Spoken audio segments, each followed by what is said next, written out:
Hi everyone, welcome to my channel. இனி நம்ம என்ன பார்க்க போறோம்னா 11th அக்கௌண்டன்சியில் காஸ்ட் கான்செப்ட் ஒரு இம்பார்ட்டண்டான கான்செப்ட். அக்கௌண்டிங் கான்செப்ட்ஸில் அசம்ஷன்ஸ் பிரின்சிபல்ஸில் நம்ம நிறைய பார்த்துட்டே வரோம்.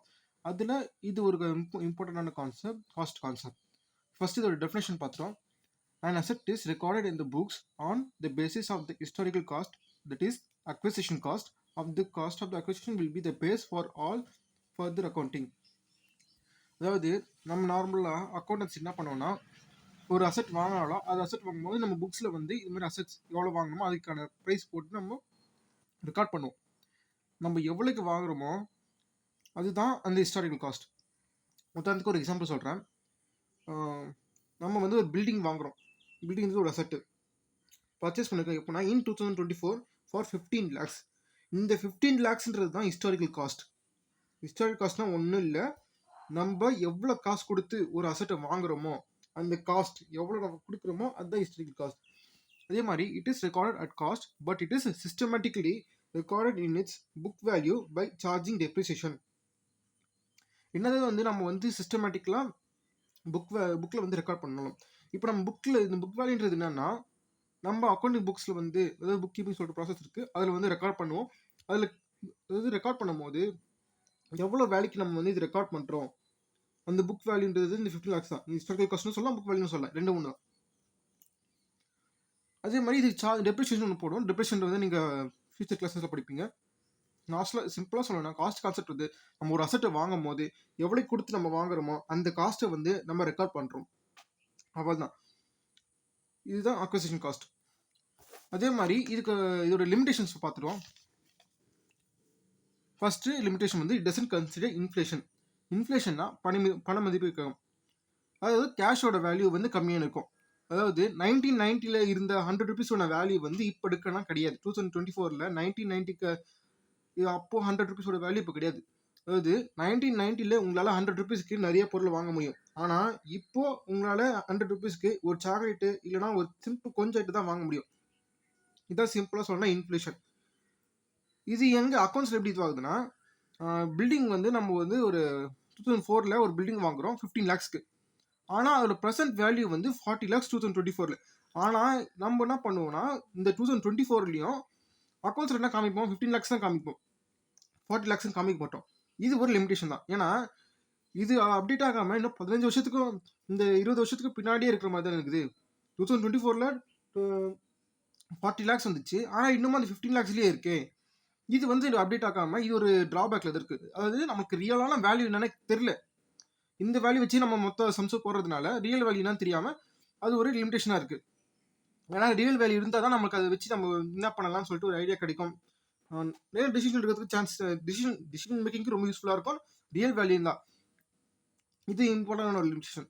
இன்னொரு எக்ஸாம்பிள் சொல்கிறேன். லேண்டு, அதாவது 1990 வந்து 5000 உங்களுக்கு வந்து உதாரணத்துக்கு ஒரு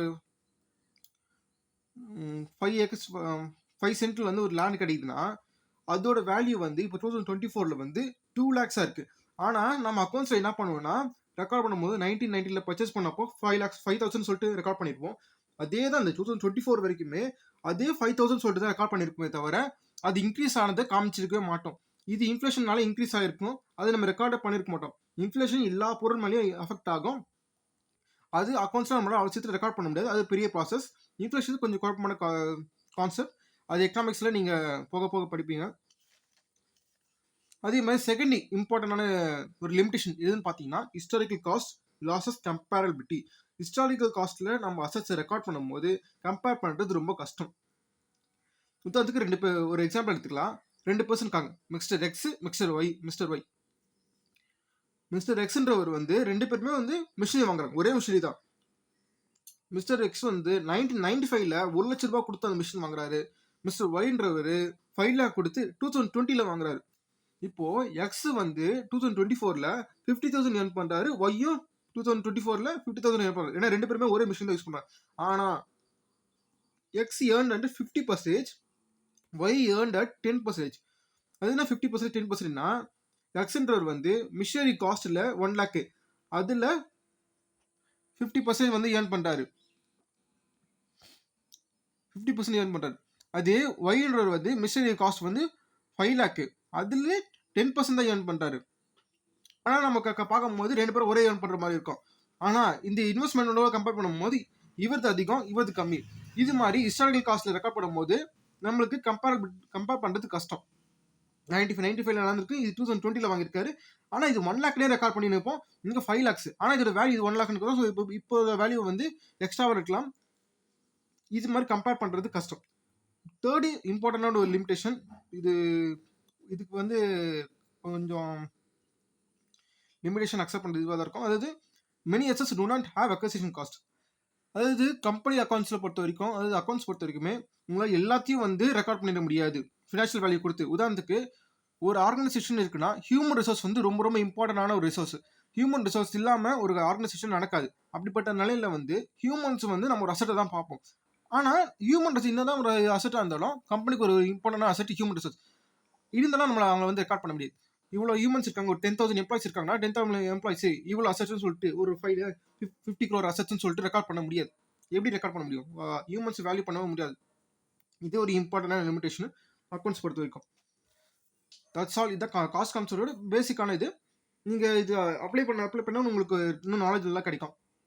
எந்த ஒரு விஷயமும் அக்கௌண்டிங் கான்செப்ட் பொறுத்த வரைக்கும் எந்த ஒரு விஷயமே அப்ளை பண்ணும்போது தான் உங்களுக்கு அதுக்கான நாலேஜ் ஐடியாவே கிடைக்கும். தேங்க்ஸ் ஃபார் வாட்சிங் திஸ் வீடியோ.